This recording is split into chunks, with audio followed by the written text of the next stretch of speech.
Everyone, অনেক দিন পর একটা ছোট্ট মতো ভিডিও নিয়ে চলে এসেছি। তো হ্যাঁ, আজকে ভিডিওটা ছিল গেট রেডি উইথ মি। আর আজকের আমি যাচ্ছিলাম হচ্ছে আমার হাজব্যান্ডের সাথে অবভিয়াসলি মুভি দেখতে, সেটাও আবার কি ধুরন্ধর 2 দেখতে।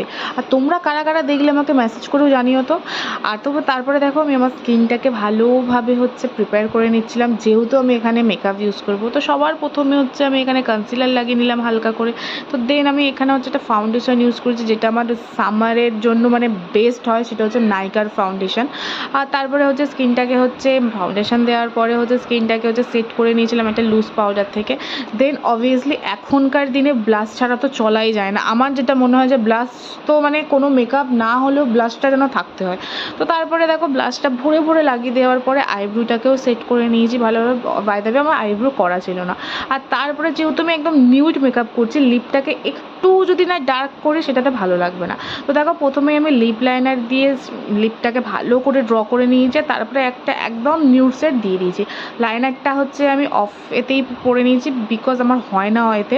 তো তারপরে দেখো এই যে ব্লু ড্রেসটা, এটা কিন্তু ব্ল্যাক ড্রেস নয়, এটা হচ্ছে ব্লু ড্রেস। আর ওভারঅল আমার ড্রেসটা কেমন লাগলো, লুকটা কেমন লাগলো, আর হ্যাঁ সবার লাস্টে ময়শ্চারাইজার। তো দেখো এটাই ছিল আমার ফাইনাল লুক। আর প্লিজ জানিও যে লুকটা কেমন হয়েছে। তো বাই বাই।